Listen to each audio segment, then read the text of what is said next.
পটল কত টাকা কেজি? 15 টাকা। 15 টাকা? কাল ছিল 12 টাকা, তোমরা দিনে 3 টাকা বাড়িয়ে দিলে। আরে 3 টাকা কেন, যে দিন আইতাছে 10 টাকা বাড়ালেও আমাকে কিছু থাকবো না। না না, এসব ঠিক না। তোমরা যেভাবে জিনিসপত্রের দাম বাড়াচ্ছ, সরকার তো সবার বেতনের টাকা সেভাবে বাড়ায় না। তুমি ভাই যত টাকা নাও। আরে না না, হইব না। 15 টাকার 1 পয়সাও কম হইব না। অন্যদিকে দেখেন, 1 টাকা কমাতে পারবে না। না ওই চাঁদা দে। দিতাছি। তাড়াতাড়ি। এই লন। ঠিক আছে। আসসালামু আলাইকুম। ওয়ালাইকুম আসসালাম। ওই দোকানটা লো।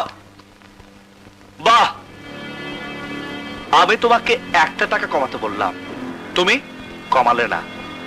আর ওরা এসে চাঁদা চাইলো, তুমি 200 টাকা দিয়ে দিলে। হায় রে কপাল আমার। অগো 200 টাকা চাঁদা দিতে হয় বলেই তো জিনিসপত্রের দাম কমাইতে পারি না। ওদের চাঁদা দিও না। না দিলে ভাই সব লুট করে লয়ে যাবে। হ্যাঁ।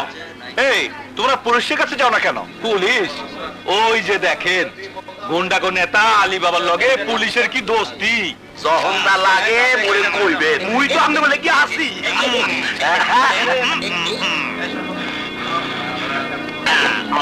এই যে পুলিশ ভাই, ওই যে সন্ত্রাসীরা চাঁদাবাজি করছে, আপনারা দাঁড়িয়ে দাঁড়িয়ে দেখছেন, বাধা দিচ্ছেন না কেন? আরে মিয়া, অগো কাম হইলো চান্দাবাজি করা, ওরা অগো কাম করতেছে, আর আমাগো কাম হইলো পাহারা দেওয়া। আমরা পাহারা দিতাছি। আপনি এর মধ্যে কথা কইতে আসেন কেন? কি বলছেন আপনারা? ঠিকই কইতাছি। যতক্ষণ পর্যন্ত থানায় কেউ ডায়েরি না করবো, ততক্ষণ পর্যন্ত আমরা কাউরে ধরতে পারবো না। থানায় ডায়েরি না করলে সন্ত্রাসীদের ধরবেন না? যে না, না, ওইটা আমাগো ডিউটির মধ্যে পড়েন না। কিন্তু চোখের সামনে দেখেও। না না না, আমরা চোখে দেখি না। এই যে দেখেন, চোখ বন্ধ।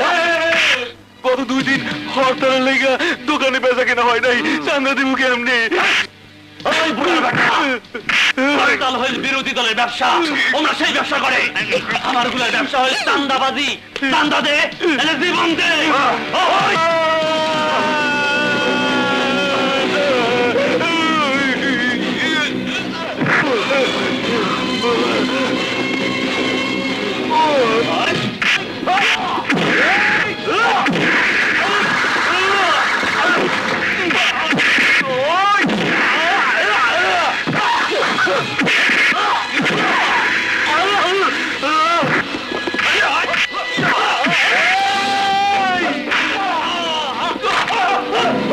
আরে আরে আরে, ওই বেটা, তুই এখানে মারামারি করতেছস? একেবারে 14 শিকার মতো হামদায় দিমু। বাজে কথা বলবেন না। যারা মারামারি করছিল, চাঁদাবাজি করছিল, তাদের কিছু না বলে আমি বাধা দিচ্ছি, আমাকে বলছেন? হ্যাঁ? কি তুই আমার চোখ দেখাস? আমি ডন্ডা মাইরা ঠান্ডা মারার আগে ডিউটি পড়েন হন। হেডমাস্টার আনোয়ার হোসেনের পোলা। কোনো কাজ নেই, কর্ম নেই, খালি দিন রাত আড্ডা মারা আর ঘুরে বেড়ানো।